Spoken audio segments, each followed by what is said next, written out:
Óscar Samadés. Y bueno, el día de hoy estamos disfrutando una de esas soleadas mañanas de invierno aquí en Tokio. Y bueno, tras un largo viaje en la famosísima línea Tosai, pues queda uno con un poco de dolores por tanta gente, algo de lentes empañados, en fin, vicisitudes de vivir en una de las líneas más usadas de la ciudad. Pero bueno, tiene la ventaja de llegar a la ciudad en prácticamente nada. Entonces es, como dicen, dos de cal por las que van de arena. Y bueno, vamos al grano. Este es un tema que había estado pensando cómo abordar porque es complicado, sobre todo porque pues es un tema bastante cambiante en cierto sentido. Pero bueno, hablemos de algo que a muchas personas pues hasta cierto punto nos llega incluso a, no sé si decir asustar, el hablarlo, o nos llega a preocupar, y eso es el tema de la pues del futuro y el famoso tema de la jubilación. Sabemos que los sistemas de jubilación en muchos lados pues simplemente están pasando por momentos complicados, ya que la jubilación, como se había planeado en un principio, que era pues básicamente tener una base de trabajadores activos que estarían pagando las pensiones de aquellos trabajadores que ya se hubieran retirado, y eso generaba pues una situación bastante interesante, ¿no? Es que, por ejemplo, en México, que es de donde vengo, aquellos que tuvieron la fortuna de jubilarse con lo que allá se conoce como la ley del 76, pues son personas que se están jubilando con pensiones que pues prácticamente se equiparan a un salario, se aumentan, se ajustan conforme a la inflación, etcétera. O sea, las personas que tuvieron la fortuna de empezar a cobrar una jubilación en este sistema, pues han visto cómo esto anualmente va subiendo, etcétera. Pero aquellas personas como un servidor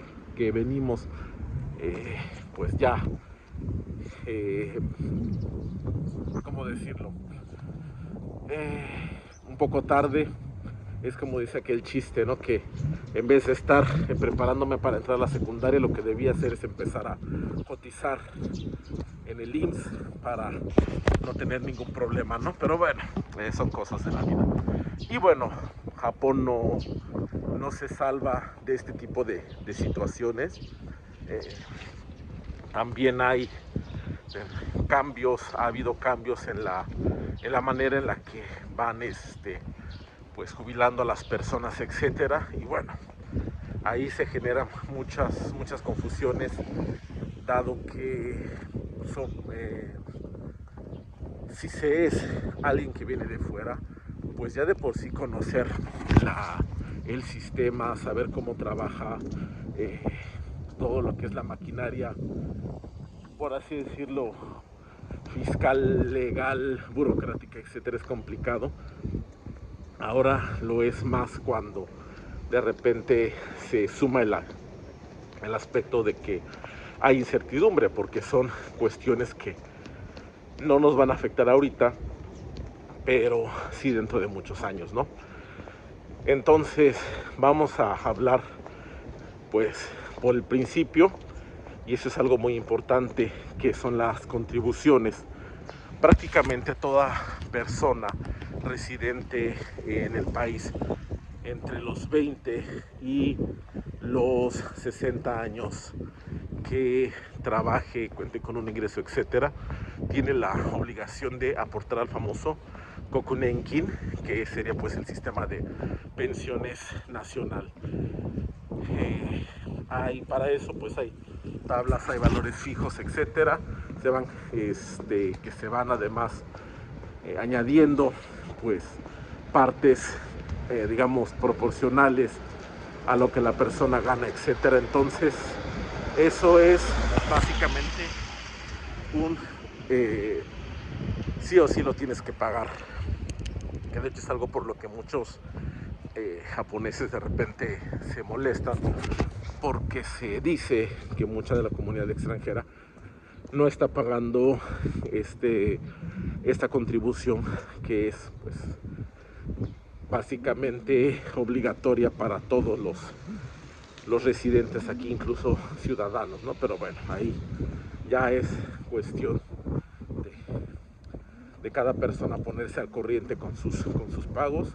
Recuerden que estas contribuciones también van a afectar en un futuro las renovaciones al seguro, a las renovaciones de visa, etcétera. Y bueno, estas aportaciones, qué beneficio traen, etcétera, pues es aquí donde está lo complicado, lo triste, hasta cierto punto desesperanzador, y es que el cotizar, aquí no se cotiza por semanas como en el caso de México, no sé en otros lugares como sea. Si gustan ayudarnos a conocer un poco más de esto, sería interesante. La cuestión es que aquí, si cotizas, pues mensualmente el equivalente a 40 años, es decir, que tú hayas empezado tus contribuciones a la tierna edad de 20 años, básicamente sales de tu ceremonia de mayoría de edad y te vas corriendo a pagar tu primera mensualidad del Kokunenkin. Pues vas a estar recibiendo al mes la friolera cantidad de aproximadamente 65,000 yenes, que es el equivalente en pesos mexicanos a unos 6,500, 6,700 ahorita con la baja en el precio del yen, que evidentemente pues no alcanza para vivir. Hay rentas en lugares muy pequeños, así muy pequeños, que son 50,000 yenes, es decir, te quedarían 15,000 yenes, prácticamente 1,500 pesos mexicanos para todo un mes. Entonces, obviamente esto pues no alcanza para subsistir más a esa edad, ¿no? Eso es algo complicado, sí, es el sistema como está, sí, y es aquí donde viene algo que diferencia mucho lo que podría ser la vida de alguien que toda su vida trabajó como autónomo e hizo estas contribuciones obligatorias prácticamente porque quiso, no porque quiso, perdón, sino porque le obligaron, y una persona que pues se metió al famoso mundo del salaryman. Y es que ahí empieza a venir un poco la diferencia.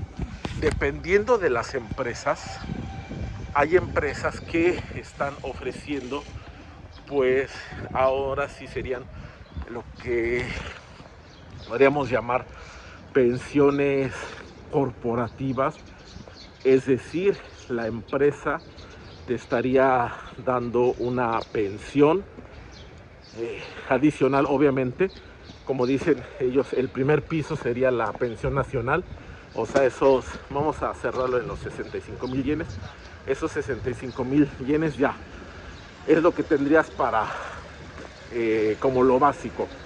Pero si eres salaryman en una buena empresa, vas a tener adicionalmente la pensión que esa empresa te ofrece, y como decíamos, va en función de los años que trabajaste en la empresa, el salario que has cotizado, lo que haces, el tiempo que has estado ahí. Bueno, también significa un aumento en el salario, si ha habido por ahí alguna promoción, etcétera. Es obvio que una persona que se retira con el nivel en el escalafón más bajo de la empresa, pues va a ser diferente a alguien que se retira siendo ya queen, ¿no? O sea, una persona miembro del consejo. O sea, son cuestiones que van variando. Entonces ahí es un segundo piso, un segundo escalafón para la pensión. Ahí sí va a depender de cada empresa qué planes ellos van a ofrecer. Básicamente es lo que se podría comparar un poco con los famosos planes personales para el retiro, con la diferencia de que son pagados directamente por la empresa y también con base en sus reglas. Como decimos, ellos van a decir, bueno, tantos años, tal nivel, etcétera, etcétera, ¿no? Y también ellos van a decirte, te voy a dar ese dinero en una sola exhibición, o te lo podrían a lo mejor ir prorrateando. Ahora hay que ser sinceros, encontrar este tipo de empresas, las empresas que ofrecen una pensión corporativa, una pensión de la empresa, ya es un poco más difícil porque justamente requiere de pues mayor inversión por parte de la empresa, y es muy comparable a lo que yo llegué a ver en México en algún momento, empresas que sí siguen ofreciendo el famoso fondo de ahorro, los vales de despensa, etcétera. Digamos, son cada vez menos, ¿no? La famosa cuestión de le damos las prestaciones de crédito. Las pequeñas y medianas empresas aquí en Japón suelen únicamente dar las prestaciones de ley, que es básicamente ellos pagan tu o sea, la pensión nacional, y ya. Porque una empresa muy chiquita, para poder invertir y poder tener estos fondos, pues está un poco más complicado. Entonces no suelen ofrecer este tipo de beneficios. Y finalmente se suma aquí el tercer piso, que puede ser ya sea de manera individual o de manera conjunta con la empresa. Hay empresas que todavía se ven más buena onda y te ofrecen planes en los que, además de tener tu pensión normal, te ofrecen opciones como una bolsa, bueno, por así decirlo, de ahorro, un fondo que tú puedes, por así decirlo, manejar dentro de lo que sería más o menos como la famosa Afore. Vas a tener esa cantidad y ese dinero tú sí puedes de cierta manera decidir en qué lo vas a invertir. Es decir, lo que suena por ahí, que si lo vas a meter en acciones de no sé qué, o en los ETFs de no sé cuándo, o en el fondo de no sé cómo. Y eso también tiene la ventaja de que muchas empresas te ofrecen algo que se llama como la igualación del pago. Es decir, si tu empresa pone, por así decirlo, un man para ese fondo, decir, bueno, yo voy a poner otro man, o sea, otros 10,000 yenes, y con eso pues ir acrecentando el cochinito. Y bueno, con esos, digamos, 3 pisos, pues se prevé que la generación que nacimos después de el famoso ¿cómo se llama? De la famosa generación de los baby boomers, pues no pasemos la tercera edad debajo de un puente. Es un tema mucho más complejo que esto. Evidentemente hay muchas aristas, hay muchos puntos que ver, depende de las empresas, depende también de lo que sería la cuestión personal, pero queda claro que Japón es un país en el que se está pues privilegiando justamente la estabilidad, el que las personas tengan un empleo formal, un empleo que también garantice cierta estabilidad económica, no solo en el presente, sino en el futuro. Y es justamente por lo que también estar aquí,